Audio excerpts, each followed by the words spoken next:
Hello, I am Veenu Keller from Redefine Parenting, and I want to welcome you to the Spanglish World Network and H.E.R Network on Zingo TV channels 250 and 251. Please remember to download both the Zingo TV app on the respective app stores on iOS and Android devices. While you download, make sure to rate and leave a comment. This app is free. Zingo TV is also available on Google Chromecast, Amazon Fire and Fire Sticks, Roku Sticks, also on smart TVs 2016 and forward.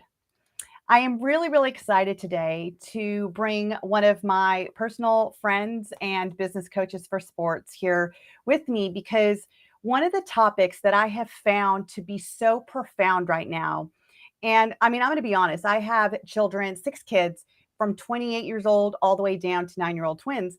And it's something that I have seen over 2 decades, to be honest. And it's the way our coaches are coaching our kids. It's not just the recreation coaches, it's even the school coaches, it's the coaches for like things like gymnastics, dance. It doesn't matter. And what I have found in, even last week in our show, I was talking about, how do we build up our self-worth and our self-esteem in our children? One of the issues we have is that when they leave our home and they walk out that door, who's influencing them? We talked about this last week. Well, one of the big influences in our kids' lives are their coaches. These are the people that our kids go and look up to, right? Like our coaches are like the Mac Daddy of that sport our kids want to do. And I'll tell you, I noticed it was probably 2 years ago. My son was at, football for the first time. Our team was up 40 points, and my son had yet to be played in that. And when he finally got in, I set my timer. He literally played the entire game 1.5 minutes. That was it. And I didn't want to be that parent, right? Like, I don't want to be that parent that goes up to the coach and says, excuse me, can you please put my kid in? Like, it's not, it's not fair. It's not fair. So as much as I wanted to do it, my husband kind of gave me some words of wisdom. He's like, let's just take a break. It's the first game. Let's see how this plays out. And I'm like, okay.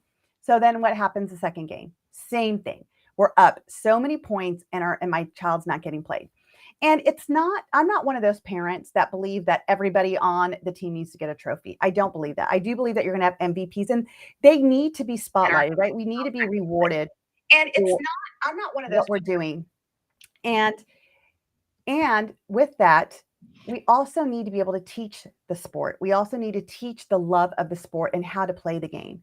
And I have a belief that you got to get in the game to play the game, to learn the game. And so watching this, and then I'm coaching so many kids and teenagers that are in sports, that are looking to get scholarships, that are looking to make, gymnastics or ballet their top like job in this world. And they're constantly getting torn down. So, I've been mentoring Jessy for a while in the Neuroencoding Institute. And when I found out what she did, I was like, oh my gosh, like I have got to talk to her because this is like her thing. So I'm here to introduce Jessy Rodriguez-Melendez, is a proud co-founder of the Baseball Training Institute and founder of Homeschool Institute, as well as a certified business life coach, brain and neuroencoding specialist. Her and her husband have raised 3 beautiful children and have 7 grandchildren. Girl, you got 6 more than I do. I got my fingers crossed to have more in the future. She's the founder of the Baseball Homeschool Institute, a program she developed to help players and their families in the pursuit of higher education through sports. Jessy, welcome to the show, Redefine Parenting. Thank you so much for being here. Thank you so much for having me, Veenu. So you just kind of heard my story a little bit about this is just one aspect of this, and we're going to go deeper into this, but about coaches not wanting to play all their players. Tell me like your insight on that and how you've seen it develop and, as coaching these sport coaches, how are you trying to change that, or are you trying to change it? So I'll tell you from both perspectives because I've experienced both perspectives. I've experienced it as a parent. Our son Anthony played semi-professionally and then went on to play professionally. And so we experienced the same thing where we would put him on very expensive travel teams. And sometimes he had very to little, no, to no play. And in college, experienced some of that as well. And then we went on to have our own baseball training facility, and we developed 13 different teams through with our facility, 13 travel teams. And so we would get that kind of thing where parents would come in and they'd say, I'm playing, I want my kid to really get into play. And so my answer to that is always know the situation, is what I would tell my coaches. Know your situation. Obviously, there were only 9 spots, and sometimes we'd have 12, 13, 15 kids on a roster. And I used to tell my coaches, know what's happening in the game, what's happening with your coach, with your players, know their personalities, know their parents. So you really need, as a coach, you sort of need to know the full picture. There are going to be times, there were times in games that it called for a certain player to get in, and then there were other times where it was time for that kid to get into play, because I'm that of that mentality too. How is the kid going to ever learn if they're not given the chance? And so that's how we used to tell our coaches, know your situation, know what what are we working with? Um, and then of course, we have to understand the player, what is going on in that player's head, right? It may not be the right time to put a kid in, but it might be the perfect time to put a kid in. And so sometimes really calls for just really knowing your players, I understand what's going on with them. I agree with you that, I mean, understanding the parents, the players, the mindset is all important. And when you're watching children, 4 children specifically, sit on a bench, and Mhm. I'm watching their self-worth and self-esteem just come down. And it's Right, like, I get that we want to win, right? We want it. I mean, that's why our kids play sports. That's why they want to be good, right, right? They want to be the best. And how do you know you're the best? Is when you win, when you get the trophy, when you get the medal. But what is happening when coaches are watching this and they're more into the win, and you're 40 points ahead? We're not just talking a point or, a base run or a touchdown. And we're talking 40 points ahead, right? And the exactly. coaches still are not playing these kids. And you want to talk about mindset and psychology. What do you think the kids are going through at 7 years old, 8 years old, 10 years old? You know what I'm saying? So, Right. I mean, if we cannot, and I see the difference now, Jessy, because now my son plays soccer, and the team we have him on now, he plays the whole time. And you know what the coach says? They're not about the win. They Right. feel at this age, it's about teaching them the skill and teaching them teamwork. Absolutely. I've watched my son's esteem go so much higher. He knows his worth. So much that sometimes we have to kind of like, okay, come down a little bit, right? Like there's always another level and don't think you're there yet. So kind of, I'm just kind of curious because I hear you in saying that know your players, know is it the right time. But when is it the right time when you're watching your team, your players lose their morale? Because, what is it giving them? Like what stories are they creating in their head? Is that I've been sitting on the bench all through this first half. Now, second half, I'm still on the bench. These kids are like tired. And that's the other thing. The kids playing are tired. They need a sub, right? They need that break, and they're not getting it. Like, what is happening to the self worth then? And so I love that, Vinu. And so I'm going to use that specific example that you gave. And so with that situation, this is my suggestion to a coach. If you're 40 points up, what a great time to give those kids that have been sitting on the bench the opportunity. Get them in there because you're so far ahead that you're going to get the win. So give them a chance to be a part of that win. And so now you've not only taught your other players that they want to be real team members because they don't have to shine all the time. It's also giving their team members an opportunity to get in. And then it's also giving that kid the opportunity to not just learn the game, but learn self-worth. Love it. Learn how to be a great team player. Learn how to communicate effectively with your coaches. Give good body signs. Body language in sports is huge. And so teaching the kids Show me that you want to be in the game, regardless of what's going on, whether we're winning or losing, but show me that you want to be in the game. So it's a great opportunity. And one of the things that my husband did, like I never watched any coach do, is he would take every opportunity to teach. If he saw Mm, a kid was sitting there in their own head, he would call them up, and he'd actually almost use them as like another coach. And he would say, okay, what's happening in the game right now? Tell me why we did that. Why did we change? Why did we move that kid from outfield to left field? He would use them and mm, get their heads in the game versus mm. sitting there and just spectating. And so he was teaching constantly. And so that was one of the philosophies my husband used to teach our coaches is help your players always be a part of the game. Help them get in the game. And teaching opportunities doesn't always mean you're putting them in the game. It could also mean that you're teaching them while they're side by side with you. And oh my God, what a joy it was for some of these kids to feel like, "Oh, I'm standing next to my coach and he's asking me." Yes, that is like so, oh my God, I got chills when you said that because that is one of the things that I even say as parents, right? Like instead of yelling at your kids for not doing their chores the right way, do the chores with them and say, what do you see? If that way, okay, how does it feel for your room to be this clean? Okay, so how are we going to keep it this way? So you're already setting the standard. And what I also like about that is like you're giving that child the psychology of the game. Like you're allowing your husband allowed that child to get into his brain to see what he's seeing because sometimes we have so many blind spots in our life and on the field, right? That it gives kids an opportunity that when the coach is making a call and you're like, why did the coach make that call? Now we're starting to realize. But I'm just curious because I know that you have kids and you've grown up in the sport world.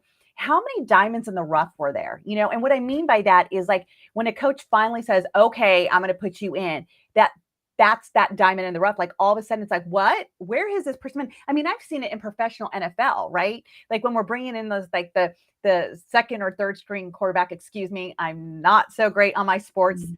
Hence I have Jessy here. But they're bringing the second or third string, right? And like all of a sudden it's like, where has this kid been? Like, holy cow. How many times have you seen that throughout your life as a mom and coaching and all that other stuff? So there was one particular kid. He's always, I mean, he's become like a son to us now, but he walked into our facility. He was already in high school, if you can imagine this. Had never ever played baseball ever in his life. Mm, Walks in and says, I want to be a pitcher. Now, for those that are in the world of baseball, mm, becoming a pitcher at that late age is one of the hardest things that, a youngster can do. And he said, I want to try out for my high school team. And I remember Tony, Tony feeling like, oh my gosh, I'm not going to turn him away. There's no way I would turn him away. Um, so his name is Clifford. He's just a doll. And so Tony started working with this kid. And for 6 weeks, the kid came in 6 days a week. He mm, was relentless and did everything exactly the way Tony explained and taught. And he was so confident. This is what was just so magical about this. He was so confident. Tony tried to, in his best loving way, tell him, don't be discouraged if you go. Most of these kids are going to they probably have played all of their lives. You're going for a position that's really tough. But Clifford was relentless and he said, I'm going to try anyway. And I'll never forget the day that Cliff ran into our facility and with tears in his eyes and said to Tony, Coach, I made the team. mm, They're gonna give me a shot. And Tony's literally crying because he's like, my God, not even in my own head did I think that this could happen. But his belief in his own self, his belief that he could do it really is what we believe gave Cliff that chance. And Cliff was a huge Yankee fan, and he got to play, finished off high school playing, baseball, and it was like the thrill of his life to put on his high school baseball team and represent his team, in different tournaments and things like that, and actually won games for the team. I mean, it was just magical to watch. And then he went and decided that he wanted to work with the Yankees. And I remember Tony saying to him, "Look, Cliff, playing professional baseball is you have a better chance at being a brain surgeon." Like this was Tony's analogy. You have a better chance at being a brain surgeon than actually making it in the big leagues. Well, again, Cliff said, even if I start out small, and so he decided to work selling tickets. He became a ticket seller at Yankee Stadium. And I am so proud to say that today Clifford sits in an executive office at the Mm. Yankees, Wow. because he had that kind of belief in himself, and he always attributes that first encounter with Tony and the belief that we had in him, but more importantly, the belief he had in himself. And we always tell all of our athletes that came through our door, we used to tell them, you may not make it in professional sports, but you could work in professional sports. There's tons of other things you can do to create an impact Mm. with what you love. And if sports is it, well, then wonderful. Then let it be that. It did for us. Tony always dreamed of playing professionally. It didn't happen, and now he teaches athletes. And we've created this whole incredible opportunity to, make an impact in our communities and in other coaches now. And my philosophy now is, we were able to reach thousands of players before. Now I'm able to reach the hundreds of thousands because now I'm touching coaches. And with Right. every coach's life that I touch, that means that I'm indirectly touching athletes. Right. What And a so beautiful that's why I'm so passionate about it. what a beautiful story of a diamond in the rough. And I mean, this is what we're talking about is like the influences in our lives and our kids' lives. Absolutely. If he would have walked in that door and Tony's like, you know what, you're in high school, guy, like, you don't have a chance, or maybe took a look at him and said, oh no, because like, coaches judge, I remember when my son was in high school and he was playing, and how disappointed he would be. And he'd be like, oh, the coach was honest and this and that. And, I don't even know if coaches know how much influence they have on our children. Mm. Like, especially when our kids want the scholarships. I was just recently working with a client, and, he had gotten this scholarship in lacrosse to a high to do prestige college. It was a D1, if I'm saying it right, D1 Mhm. college.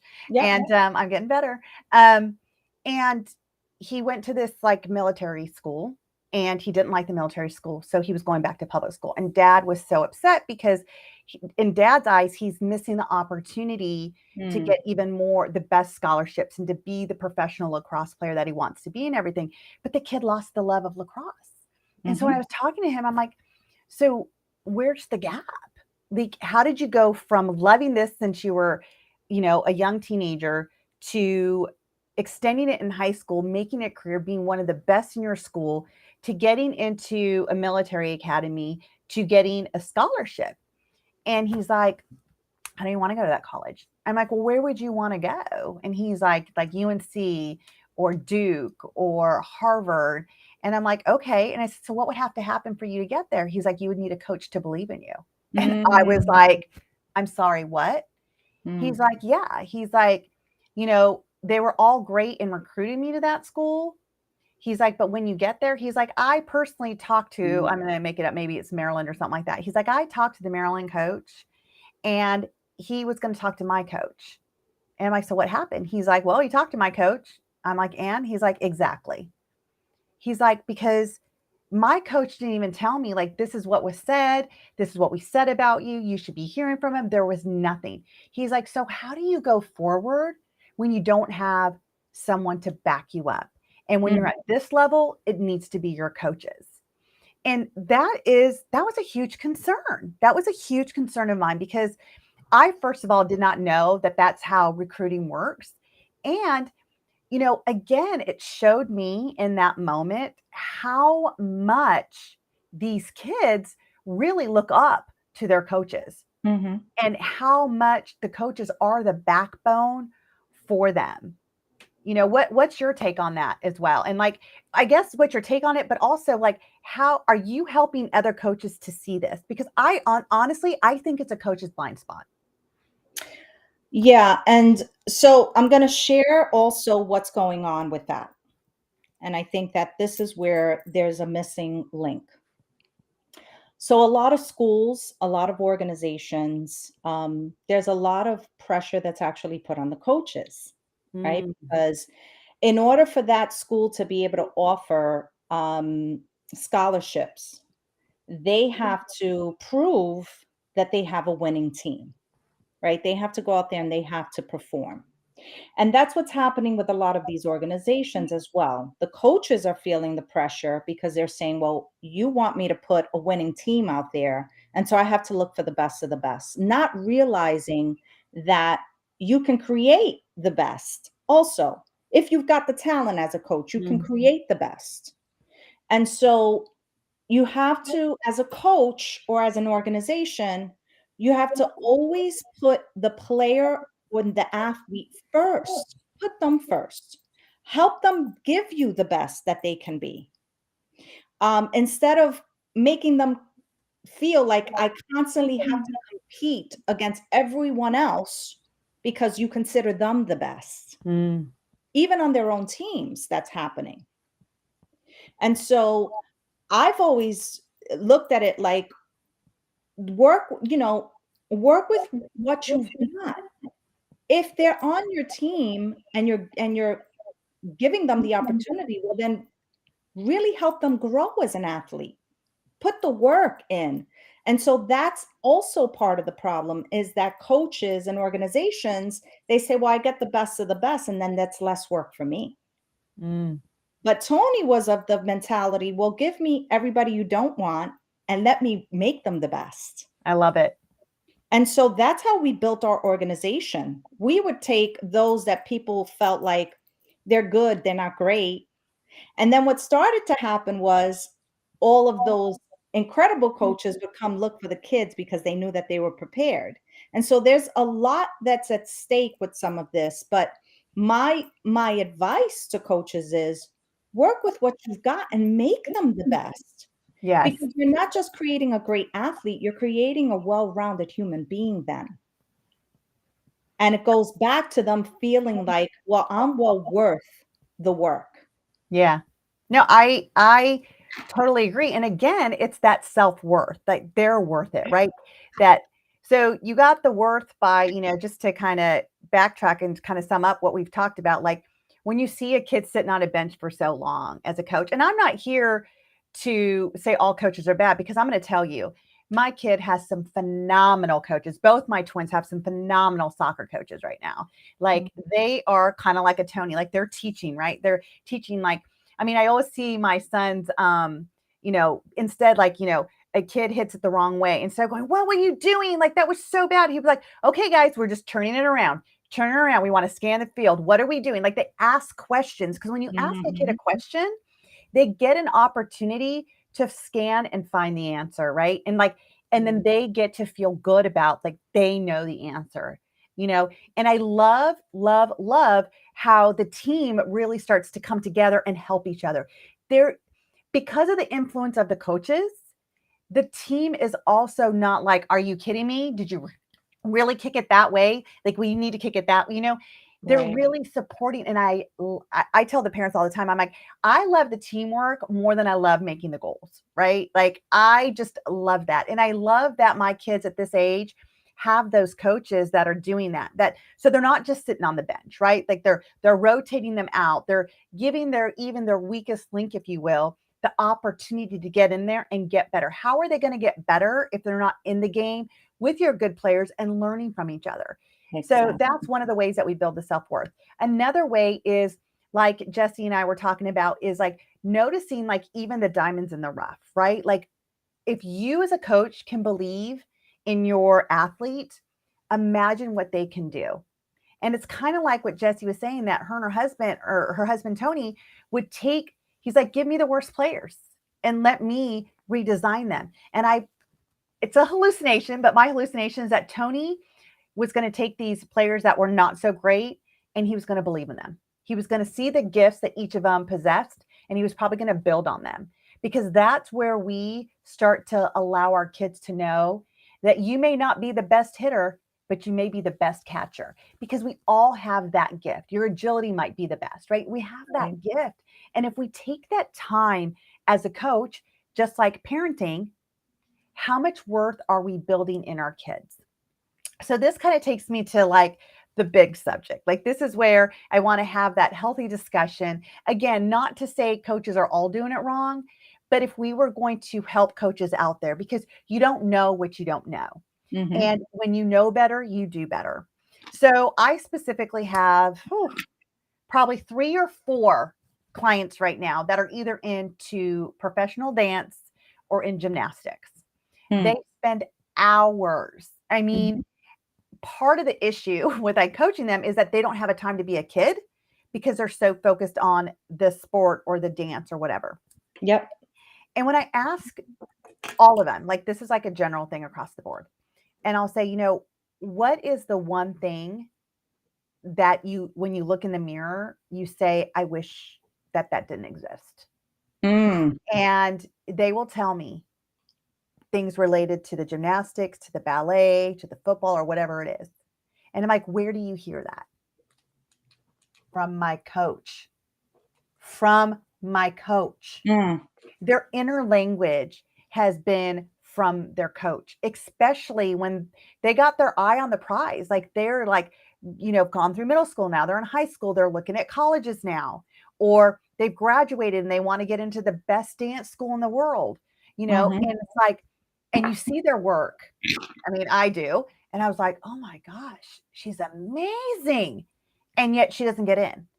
And her dance coach will say, did you see that? Look at that line. Look at those arms.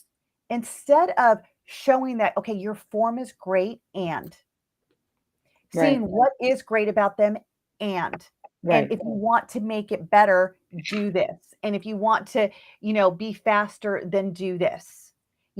It's allowing people to see their blind spots without holding it over their head and making them feel miserable about it. And to be honest, Jessy, that's why I brought you on, because I see this, like, my heart goes out to these kids, because I don't even know what to tell them. Mm. If I was the parent, I'd be like, okay, you're not going to talk to my kid that way. Mm. How Mm. about using some positive Reinforcement. reinforcement of language Yep. and positioning, or even like what Tony was doing, like, okay, we're going to watch this together. You tell me Right. what you see. Tell me what you see. So it's that teaching moment. So, I mean, obviously I'm passionate about this because I've seen it with my kids, and I put into it. I'm like, no, you're not going to talk to my kid this way.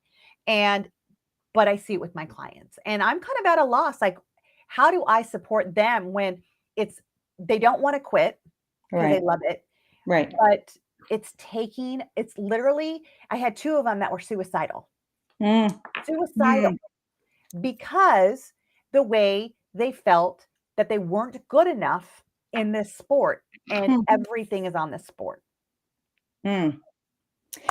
Okay, so I'm going to start with what I saw as a gap, what I created to do that, to correct some of that,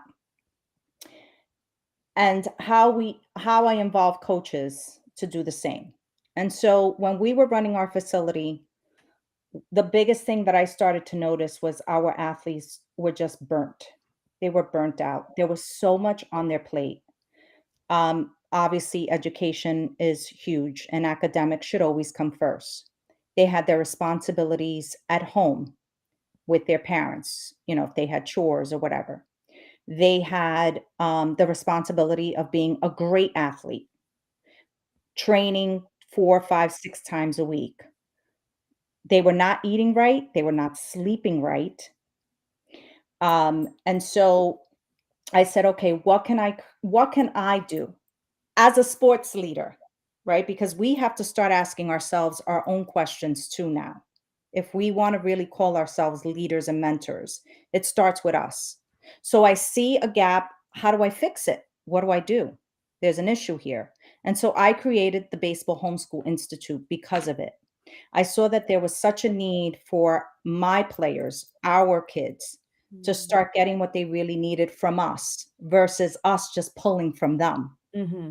And so I created a homeschool where the kids, instead of going to school 6 or 7 hours a day, they only needed to go to school 3 or 4 hours a day. And they would be 100% online. And this was pre-COVID. It was 100% online. They would log into their classes and then they got to do what they were passionate about, which was sports. They could completely immerse themselves in sports. And we catered to their gifts this way.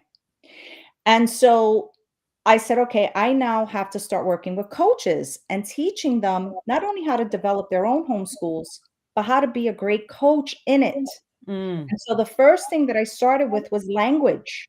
I used to tell our coaches, there is absolutely zero. I know that cursing in sports is a culture, not in ours. There is absolutely zero cursing.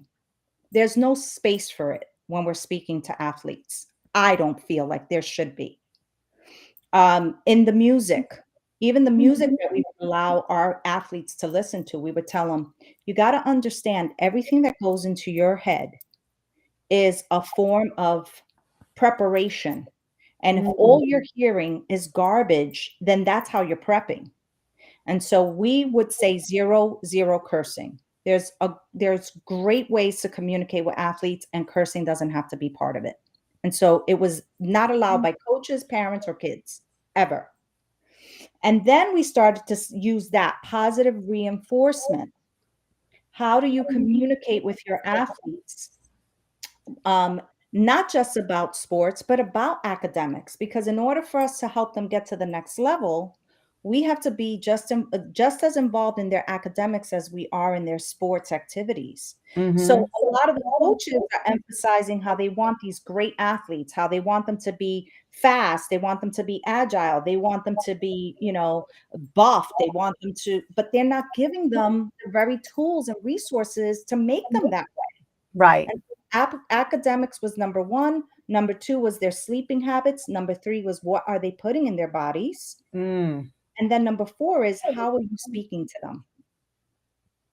And we started to see such a turnaround, not only in the athletes, but within our organization as well. We started to see this huge shift.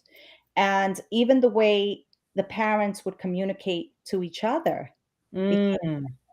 right? Which also comes into play. We used to tell our coaches, you don't know what's going on at home with some of these kids. So be mindful. Some of these kids are going, parents are going through divorces, a parent is ill, their financial difficulties. I mean, there's a million things. And so be mindful of what may be going on at home and take it into account. And so with our homeschool, we developed the perfect match of academics and athletics to make these players well-rounded, so much so that we started getting into just basic living. How do you write out a check? How do you do your food shopping? How do you tie a tie? Some of these young men, they don't even, you ask them, how do you tie a necktie? They didn't know. And Mm-hmm. so we started getting into the very deep fundamentals of some of this. And it's really there's more of this that's needed. We need to create more awareness, especially at home for our athletes. We need parents to start becoming aware that some of these very high pressures on our players are leading to outcomes that as a parent, now let's forget about sports for a minute, can be devastating. Yeah, Devastating. absolutely. It, it's Suicide, yeah. that, and it is, they come to suicide, and it is just, it is the pressure. Like I said, like this one client of mine, his dad was like, no, no, no, you need to stay in here because just finish it out. Don't quit. And it's like, there was so much pressure on his son. But Mm, again, it's the languaging. Like I just want to go back to that languaging. It's like how the coaches are talking to our kids. mhm, It's, I don't want to say they're bullying them because that's not what they're doing. And at the same time, what does somebody that's being bullied, it becomes that internal language for that person, right? Like, mhm, mhm, whatever that bully is saying to them. Because our children are putting so much emphasis onto that person. And right now it's their coaches, it's like what the coaches are saying to them, how they're saying it to them. They're always like putting them down and degrading them. And then Mhm. they got to go home. And if they didn't do well, not only did they just get yelled at from the coach, now they're getting yelled at by their parents too. So Mhm. it Mhm. is that combination of that pressure, but it really, really comes down to that languaging. And if we're Right. going to build our kids' self worth and we're going to stop allowing coaches to take that, coaches have to be aware of how they're coaching.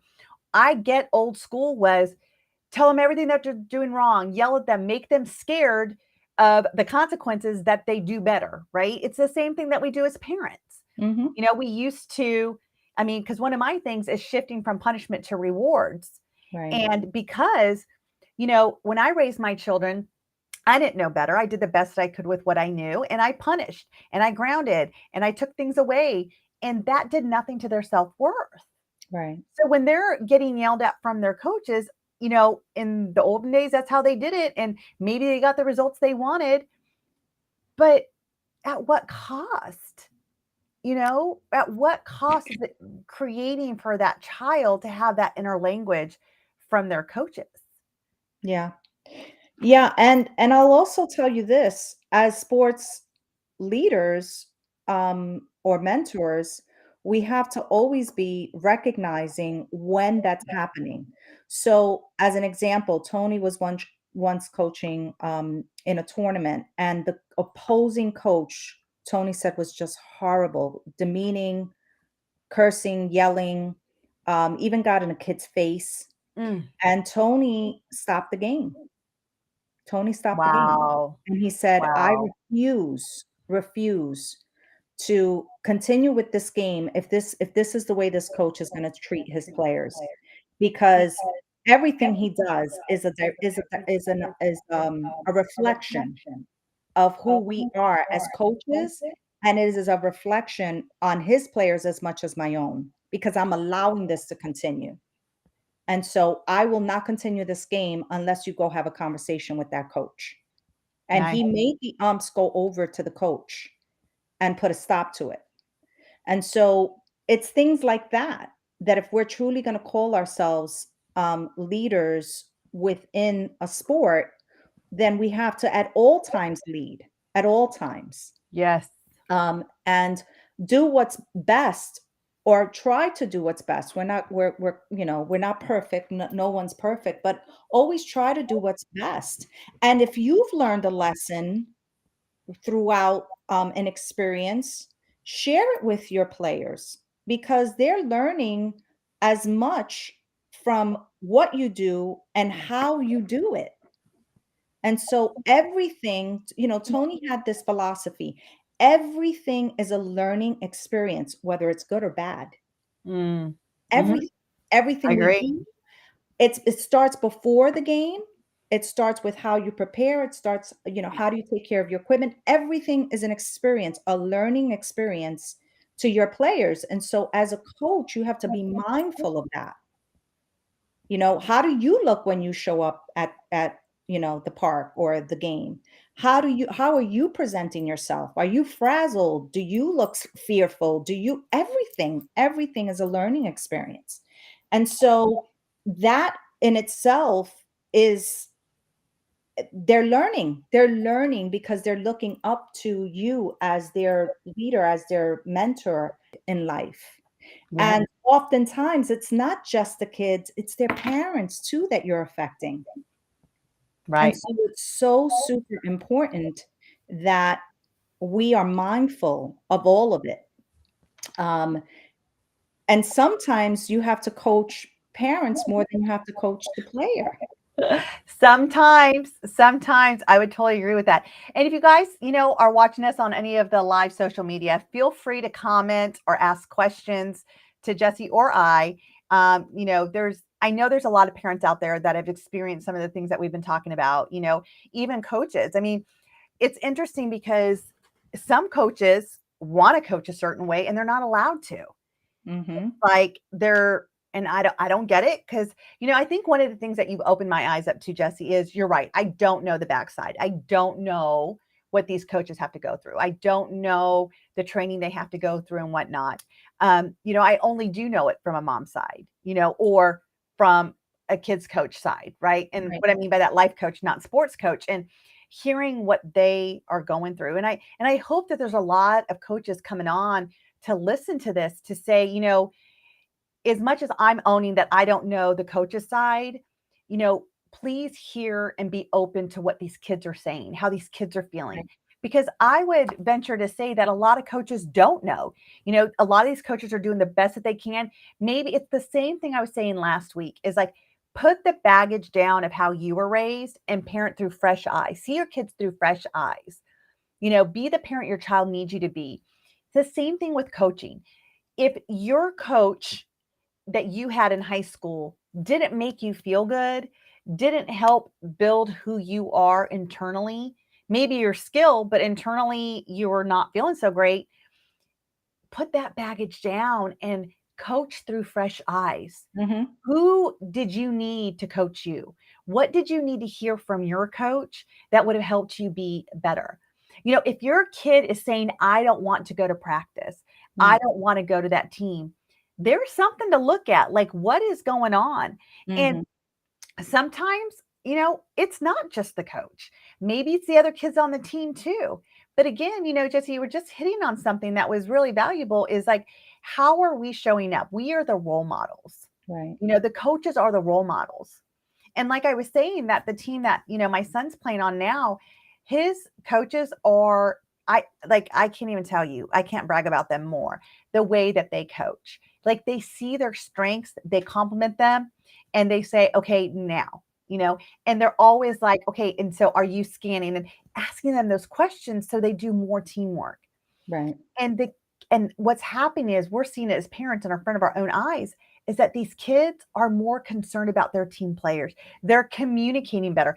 I've never heard so many, 8, 9, 10-year-olds communicate so well in a sport as I'm watching now. But again, it's the influence of the coach. It's what the coaches are preaching to these kids and asking them the right questions, so they know and they're observing what they need to do on that field. And they're becoming amazing athletes, and a lot of these kids start young. My son tells me all the time, when you say, where do you see your future? Like, what is it that you want to do? He's like, I'm going to be a professional soccer player. I And love that's what he's wanting. He's been saying that for 2 years now.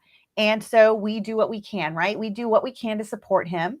When he has a great practice, we talk about it. And when he doesn't have a great practice, our kids are their worst critic. I'm going to tell you that right now.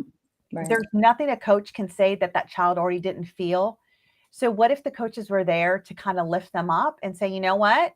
I get it. That probably wasn't your best shot. And what do you need to do next time? What can you do better? Right? It's foreshadowing, like, what else can they be doing, and giving them the opportunity, because again, you don't know what you don't know. Absolutely. And one thing that I will say, all of this happens in levels. So the way you coach, obviously, a 9-year-old is not the way you're going to coach a 14 or 15-year-old. Sure. So there's levels to this. Mm-hmm. And as a coach, you want to be mindful of that. And as a parent, you want to be mindful, because here's what we experienced. We had a lot of parents that would put unnecessary pressure on a 9-year-old to go out there and be the very best player that they can be. And we used to say, let them have fun. Yes. They're at an age that they need to have fun. Don't be, Tony calls them parent agents, right? That they're selling their kid off at 8, 9 years old. And in reality, as a parent, their role is to be supportive, obviously, financially, morally, ethically, to their child, but also to the coach and the organization. Mm. So you don't want to go and, um, you know, you don't want to argue, let's say, a call with a coach in front of your kid because you feel like you could do it better. Right. Because in that case, then you go out there and coach, right? So you just have to know, as a parent, what is also going on at that level, what's happening within that organization, and what perhaps is even going on with your own child. You know, if your child got up sick that day and you never communicated that to that coach, but Mm, because you're so eager for your kid to be put in the game, and then the coach puts the kid in the game and they lose, right.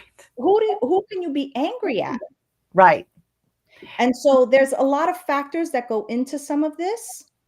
But definitely knowing what level and how sometimes that plays into the to how a coach makes a decision.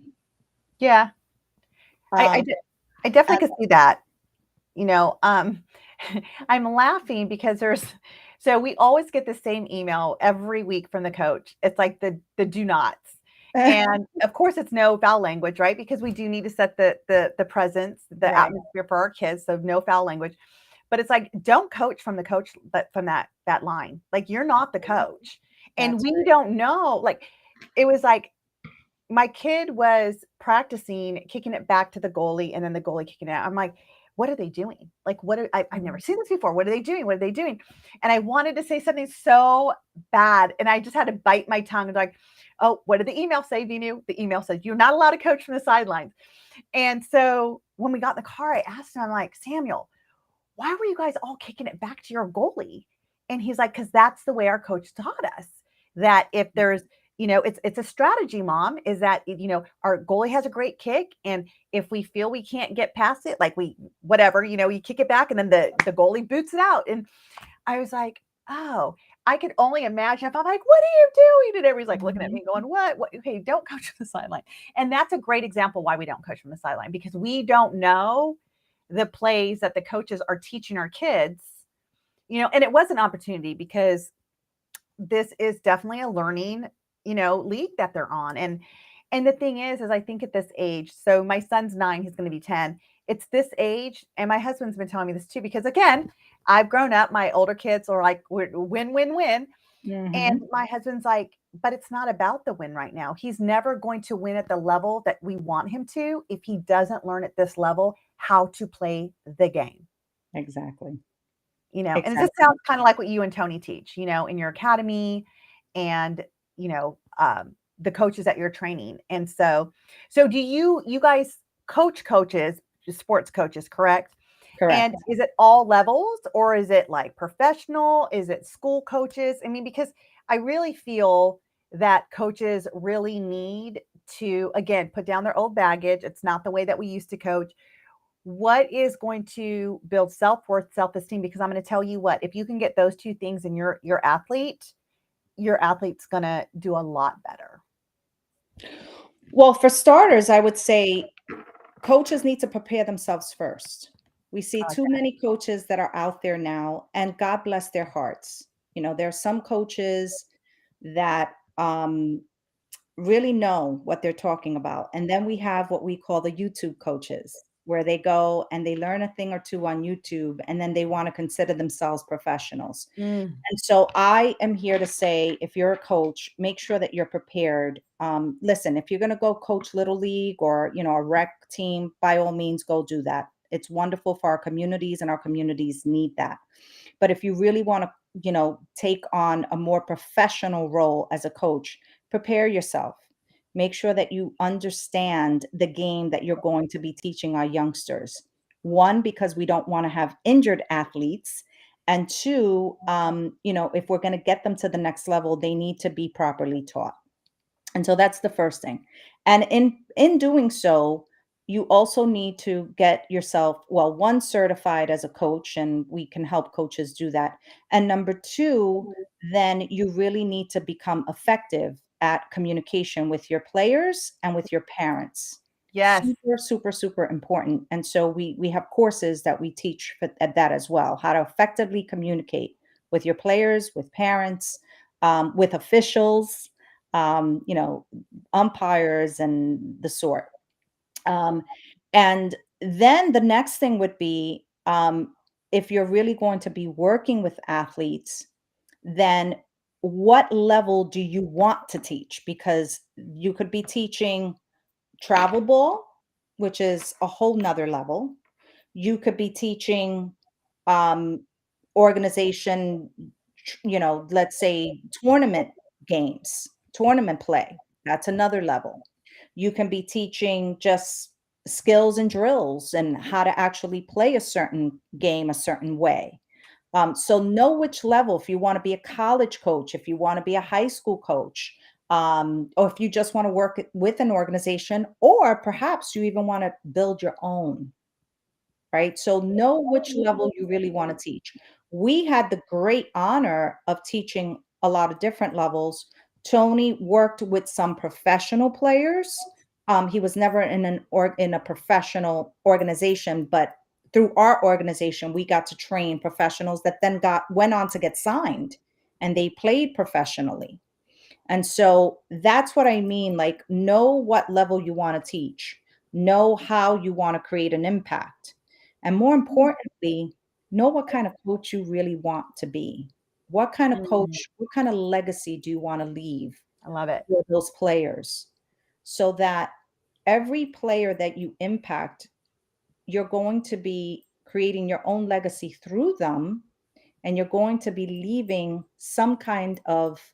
um, some kind of impact on their lives, not just a sport, but on their lives. We have so many of our players that now have gone on and they've created lives of their own, and they are now bringing their children to us. Oh, wow.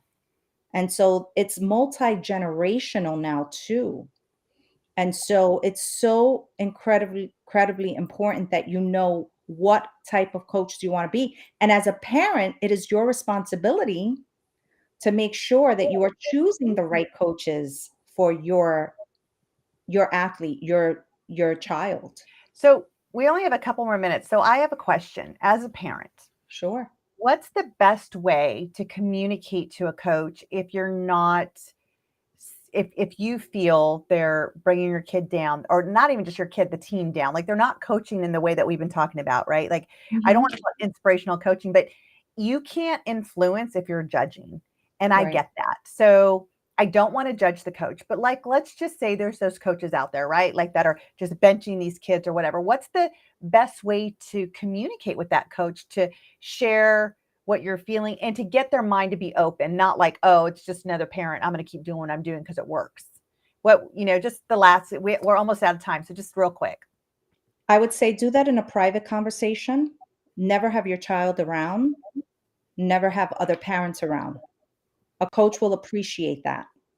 And Nice. then bring your true concerns to the coach. And if they're a good coach, they're going to want to hear you, because a good coach never stops learning. A good coach looks for opportunities to make themselves Mm. better so they can create a bigger impact. I love it. I love it.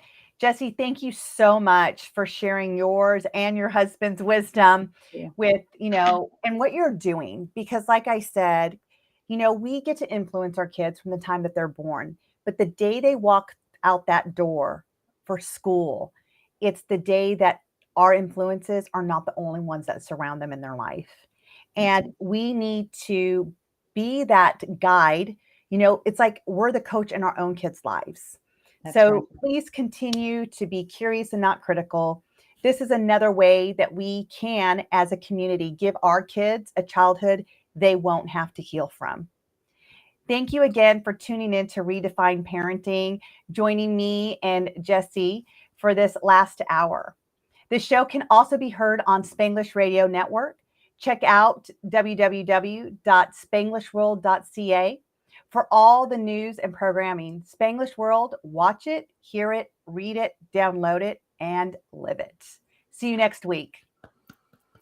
Thank you.